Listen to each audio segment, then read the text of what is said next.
Hey guys, Clay here. Wanted to give you guys a quick update on the state of trinkets for Fury Warriors. I've gotten a lot of questions in the past couple of weeks about what trinkets Fury Warriors should be using right now. So taking the liberty of simming a few of the trinkets that we have, right? So most of the stuff that can drop at 400 eye level, and then including the PvP, the Mythic Plus, the raid trinkets. I've also added in Syringe of Bloodborne Infirmity from the last raid. Now everything else in this sims is at 400 eye level. The syringe is at 385 because that's the highest base eye level that it drops at.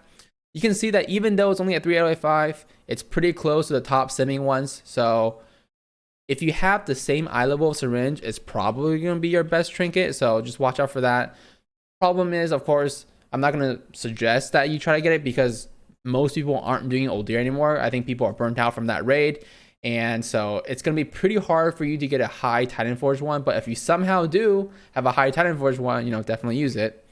But as far as for what is the best, trinkets you can just farm for right now, it's going to be Razan's Gleaming Eye from Untitled Dazar'alor and Gore-crusted Butcher's Block from Waycrest Manor. Those two Mythic Plus trinkets for single target are going to definitely be your best choice, especially when you compare them, from 400 eye level and above, right? Because you just walk into Mythic 10, 400 eye level drops, you're good to go. As far as for any other notable mentions, right? The ramping amplitude isn't that much worse. The Everchill Anchor can get up there too, so as far as for the raid trinkets, if you somehow just you hate doing Mythic Plus, you can't stand Mythic Plus, then sure, those are the two trinkets you want to go for from the new raid, right? You want to get the Ramping Amplitude and the Everchill Anchor. Groundsfire Rage, no good for Fury Warriors. This trinket is basically only good for any specs that have downtime in their DPS. So for example, an Arms Warrior that runs out of Rage, right? Or DKs that run out of their resources. This is better for them than it is for Fury. Since we have no downtime, there isn't really a great place to use this. And like Legion, our buffs no longer buff our trinkets damage, from the unused stuff.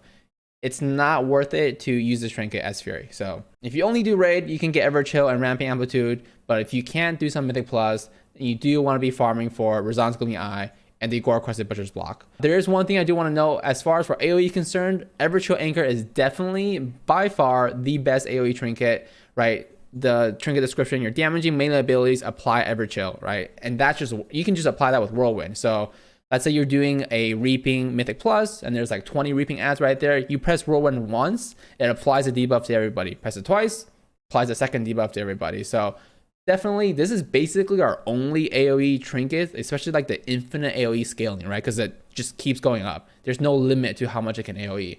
So if you want to do a lot of Mythic Plus, definitely try to get one of these because it's going to be really good for it.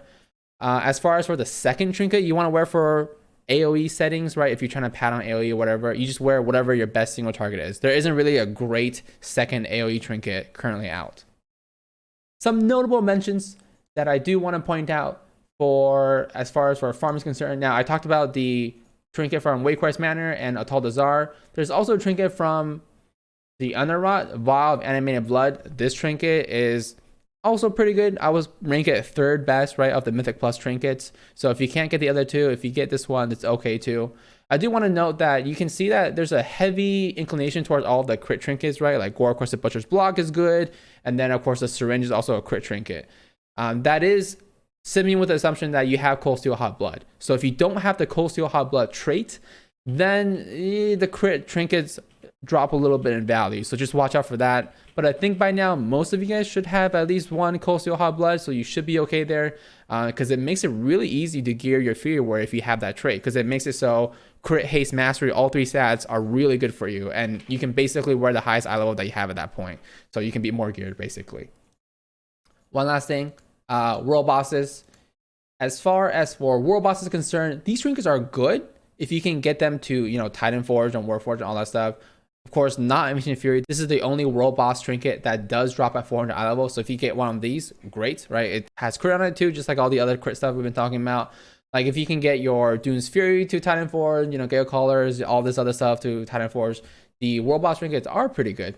Just you're likely not going to be using it with the exception of the not Ancient Fury. That one is possible if you're lucky to get it.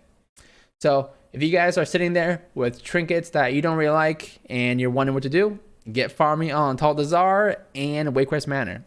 As always, thanks for checking out the video, guys. Feel free to subscribe to see more. See ya.